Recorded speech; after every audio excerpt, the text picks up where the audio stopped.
Darn it, my dumb webcam done cuttered me off. Told you this was going to probably be a multiple parter.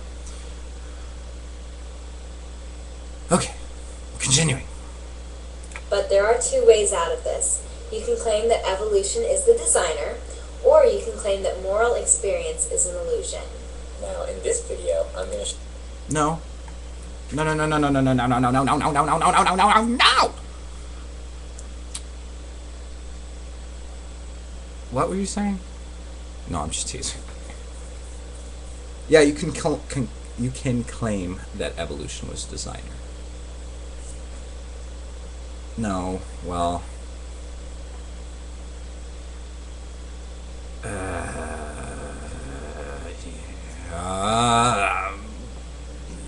Yeah, I'll go loose with that. I'm going to hear a little bit more what you're saying before I make my response. show that evolution cannot be the designer. In the next video, I'm going to show that our moral experience is not an illusion. Now, I don't think moral experience is an illusion, and I don't think evolution would be the designer.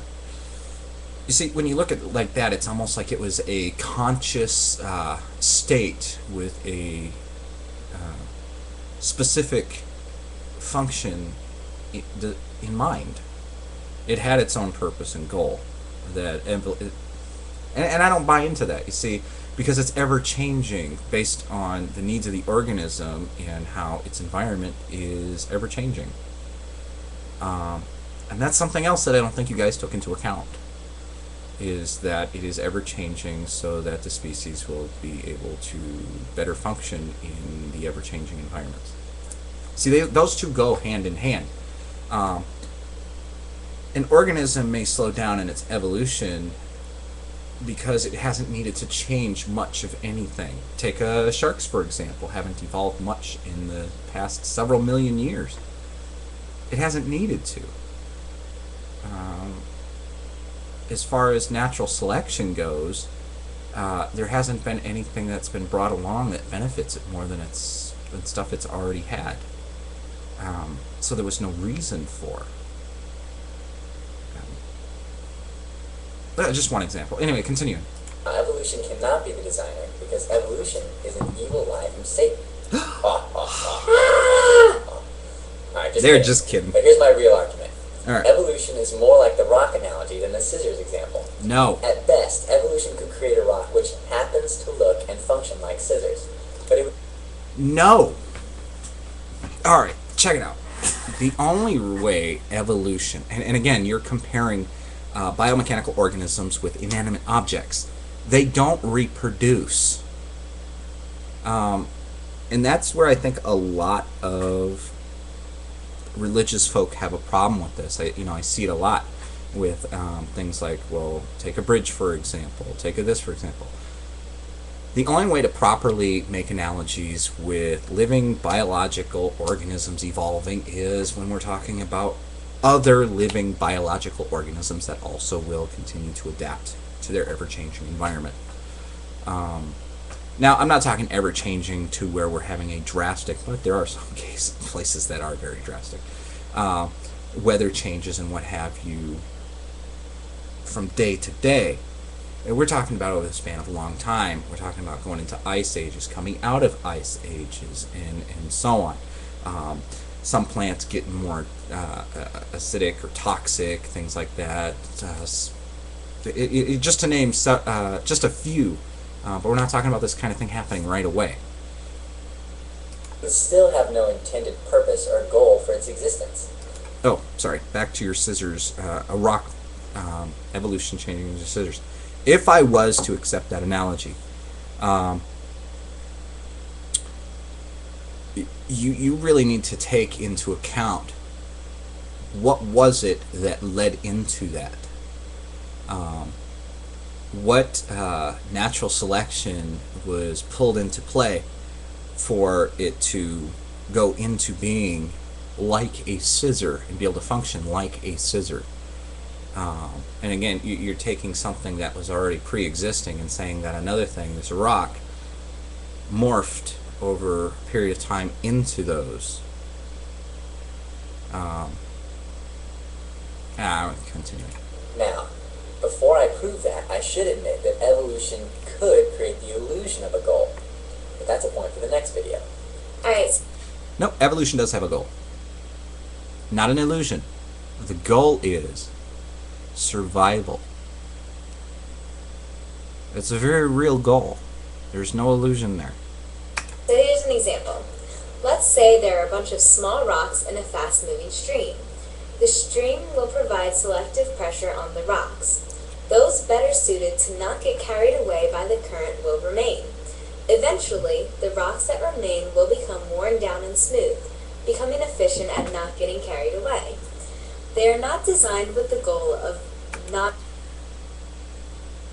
Okay, if natural selection played into there and those rocks were able to continuously procreate, then one might see they would have developed an anchoring mechanism so that even though that they were being eroded away, maybe this if evolution was involved in your rock analogy, perhaps they would have started working on, I don't know, getting a jigsaw type of a pattern to where they would start locking into each other.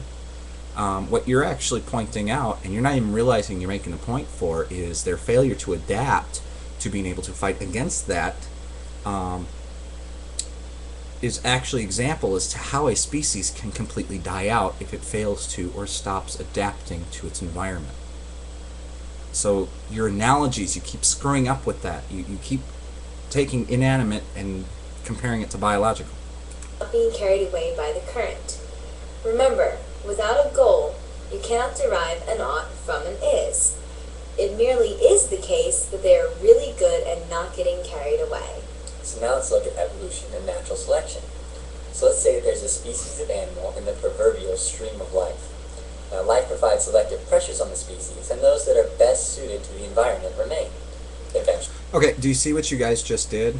You took you used the analogy of the rocks in the stream and showed a failure of evolution working on an inanimate object. Now you're moving when you're talking about actual biological organisms, and you're stating the case for, at least in the beginning part, don't disappoint me, of how it's actually going to do, how the natural selection and evolution will actually work. The species become more efficient at survival. Now just saying that one happens to be good at something doesn't specify what one ought to do. Alright. You keep assigning the oughts. Hardwired into that species is ought to survive. One more example. Let's say that she happens to be good at killing people. Hey! Well, this doesn't tell me how she ought to behave. Merely saying that she is good at killing doesn't mean that her goal in life is to be a killer. That is, unless she is intentionally designed to be a killer. He had it coming. Now, But is that a survival trait? if she is not designed, then there is no proper functioning, no way she ought to behave. So saying she's good at killing before she has a goal simply doesn't tell me what she ought to do. If my goal is to kill, I ought to kill. If my goal is to save people, I ought to avoid killing. Saying I'm good at killing doesn't tell me what I ought to make my goal. Without having an intended purpose, I'm not obligated to choose any one goal over another. Okay. Now, you're talking, here's the thing. See, here's another point that you two missed. And again, I really appreciate the time and effort you put into this, but there are still some points that you're missing.